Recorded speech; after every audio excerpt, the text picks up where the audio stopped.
I think he's going to be a big-time weapon for us, and making him, but get him to a point where he's very comfortable. I mean, that's the key for his success, is getting him comfortable where he's not thinking very much. He can play fast and play at a high level. So how deep is this room behind Dylan and DJ? It's deep because James White had a really good spring, and he's had a really good fall camp, and then Joe Jackson's healthy, and he's had a really good fall camp, and they all complement each other. They're not all the same type of backs. They're different skill sets, but this is the deepest room I've had since I've been here, and not taking away from the guys in the past, but overall guys that can put them in the game and let them go play. So I feel really good about where we're at right now. Are DJ and Dylan, are they complementary runners to each other? Very much so. Dylan plays the game at a different speed than a lot of players, and then DJ can run between tackles. He does a great job on the edge, and also does a great job in the passing game also. So they're going to be a 1-2 punch, and then you add in Joe Jackson, you add in James White. I mean, it could be, back by committee. It could be, who's got the hot hand. But at the end of the day, we know what 31 can do, or what he can do for us as an offense.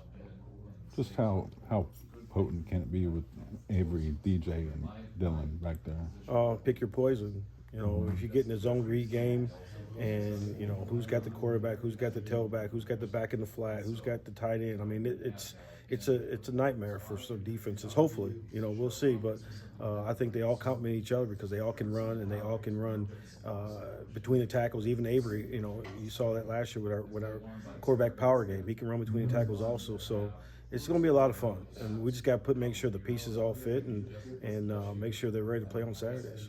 I've heard people say Dylan kind of brings some things to this backfield that we haven't seen in the past. What are those things? What do you think he brings to the field that's unique? I just think, again, his overall speed. Deuce could run, but this guy can run. Okay. And it's pretty special to see him on the field and he gets an open field, how he pulls away from people and how he gains ground on people. It's a sight to see, and I think once we get him to the point where he's very comfortable doing the things we want him to do, I think the sky's the limit for the kid. Are you sharing him with receivers at all at this point? Or? Yeah, he's doing some things that we've done with Deuce in the past. But he's not meeting with them. He's still meeting in my room because my background as a receiver coach also kind of helps that. His progression in the passing game. So it's been good. And then Coach Wells he gets a chance to spend some time with Coach Wells also on the practice field. But, he's a running back, and he's going to stay in my room. But we're going to use him as much as we can to help our football team win games. Coach Wells mentioned that he's a fun guy to game plan for. He is. It's a lot of fun. And again, trying to put a lot on his plate right now, and then once we get to game prep, tone it back, and so he can go out there and play.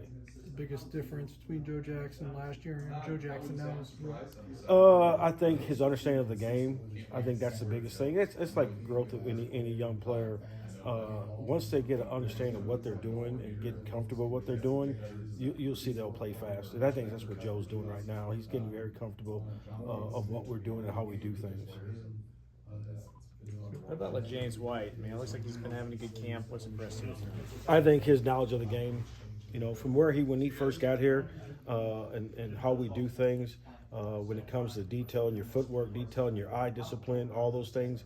And now you see him again playing comfortable, and so he's playing faster. So that's the biggest thing with those guys. And that's from a freshman to a sophomore to a junior. Get them to be comfortable as fast as we can, and then once they do that, I think you'll see their talent take over. Thanks, Brian. Thank you.